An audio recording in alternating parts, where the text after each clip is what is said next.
This is the Media Police Post, broadcasting from the Fort Hall School of Government in Nairobi, Kenya.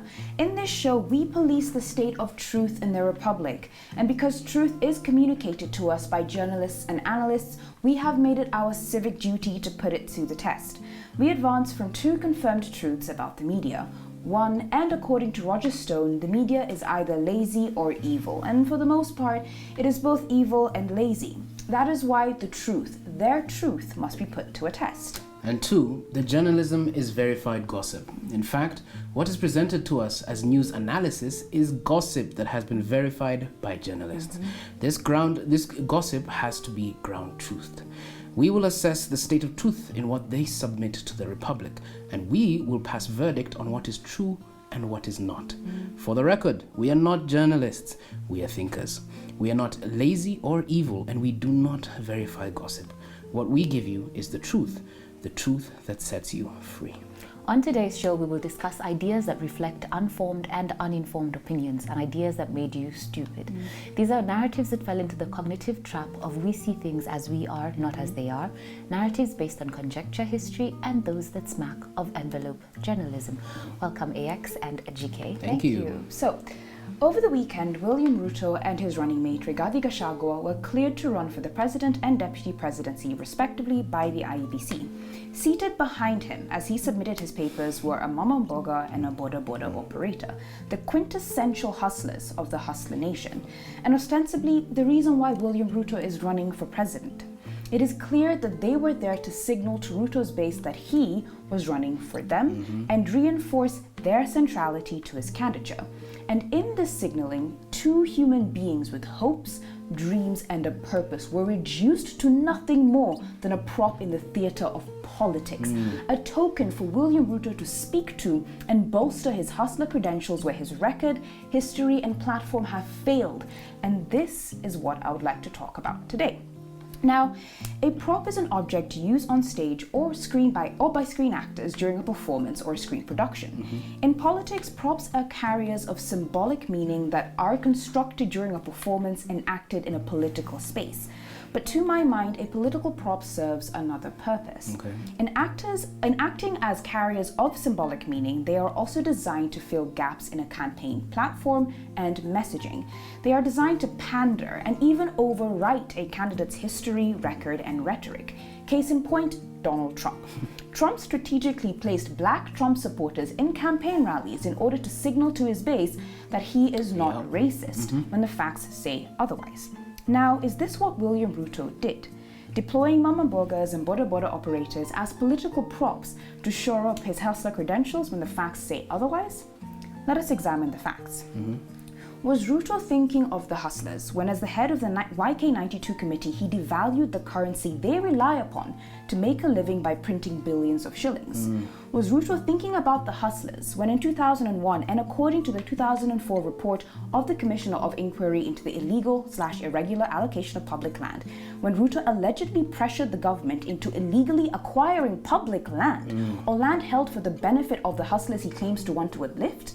Was he working with mama mbogas and boda boda operators to ensure the over 5 million shillings he netted from this deal would be distributed to them equally? No. Was he thinking about the mama mbogas and the boda boda operators when he accepted a gift of 2,500 acres? Was he thinking about them still when water was diverted away from the people to service that piece of land, thus threatening the very lives of the people he claims to want to empower?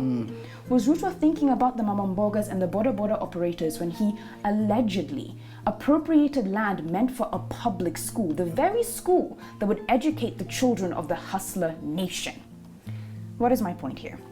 It is beyond infuriating to me that William RUTO has reduced the people of the hustler nation, people in general, to property or props, objects that he can use to adorn himself with as he goes about campaigning for the presidency. But these are not the people he believes he's obligated to serve. In fact, if you want to know who really supports him, look for who is not there. You see, when Barack Obama ran in 2008 and 2012, he did not need to be seen with African Americans because everyone knew he had their support. So who was missing from RUTO's tableau of political theater? Those are the real people supporting his bid and the only people he is accountable to. They are the real hustler nation. Everyone else is a prop. Wow. You know, as AX have said, you just spoke about how the hustlers are being used as a gimmick to further the agenda of one man. But I would like to go a little further and ask the question, what is the DP trying to do using these gimmicks? And what is he trying to imply? From where we stand, it would appear that the DP is using what is known as dog whistle politics to motivate his followers. Now, dog whistle politics refers to using coded language in your political messaging to sway the masses in one direction without provoking opposition.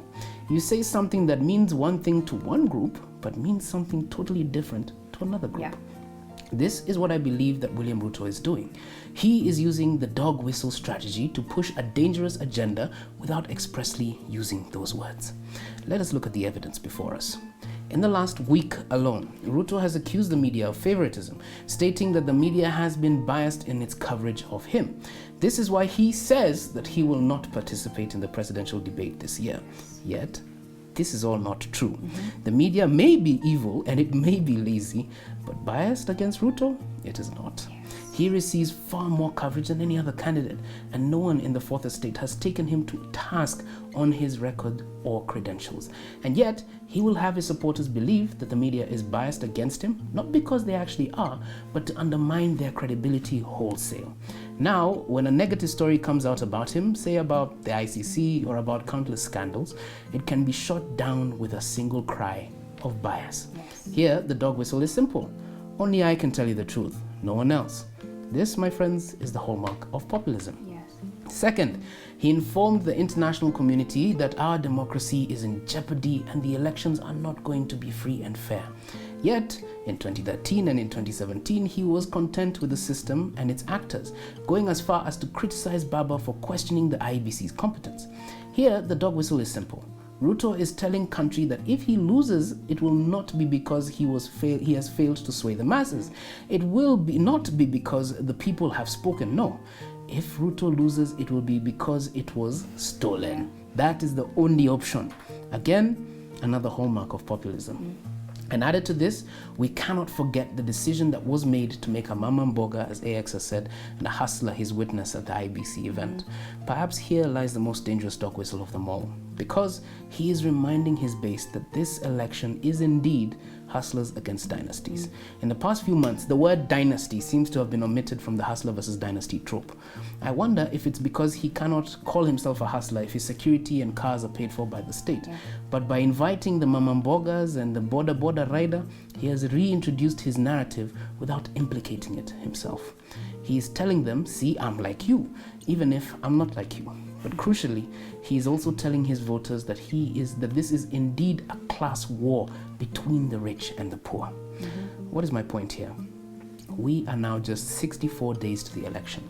It is more important now than ever before to understand what influences the decisions that we make. Do not fall victim to empty politics looking to manipulate your vote in one direction. Remember, when you are listening to William Ruto, don't listen to what he is saying. Listen to what he is not saying. Wow. I'd like to take us on a different tangent. Okay. There is an ancient book on electioneering from the Roman era. It is titled How to Win an Election. Its author is Quintus Tullius Cicero, the younger brother of Marcus Cicero. This tiny book is advice to Marcus on how he should secure his election to the Roman consulship of 63 BCE. The book is full of advice that is uncannily applicable to modern politicians and elections today. One interesting piece of advice from the book is this: it is okay to promise the electorate what you know you cannot deliver. Some say that this is the mark of a good candidate. To quote the book, promise everything to anyone unless some clear obligation prevents you, but only live up to those promises that benefit you. A good candidate must campaign in poetry and govern later in prose, as JM says. And this is a contrast between Ruto and Raila's campaigns. Ruto is campaigning in poetry, fantasies, and illusions. His poetry appears like miracles, yet it's covering up blatant lies and hallucinations. While Raila is campaigning in prose, explaining in clear detail who he is, what he stands for, and what his government will do, including the KPIs, key performance indicators we will use to measure his success. The problem is his messaging, though brilliant, is going over the public's head. It is just too much information for the average voter. So on Sunday, Raila wrote a piece in The Nation on what the Azimio la Umoja One Kenya Alliance Coalition Party stands for. For us, there were 3 takeaways. Azimio means political inclusion, a movement representative of every region, community, gender, generation, and interest. Azimio means a zero tolerance for corruption, what the president called cleaning up government from the inside out.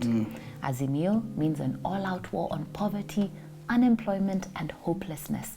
It means social protection to single mothers and 6,000 bob stipend to low-income families. Azimio means a government that is clean, honest, efficient, pro-people. This appeals to me. I buy it wholesale. But I can't help but remember with nostalgia the Raila who ran entire campaigns on the foundation of 2 words: Tibim and Kialala. That is the Raila we need in this campaign season. A final word of advice from ancient Rome. There are 3 things that will generate votes or guarantee votes in an election: favors, hope, and personal attachment. You must work with these incentives to the right people. And Raila should call in all the favors he has from his comrades of the past 4 election cycles. Absolutely. He should manufacture hope by selling promises to the masses, and he should use his personal attachment to the president and his Modoniwa status to rope in the Gema nation. The pros on how he will govern and what he will do, we should save for his maiden State of the Nation address to Parliament in November. Absolutely.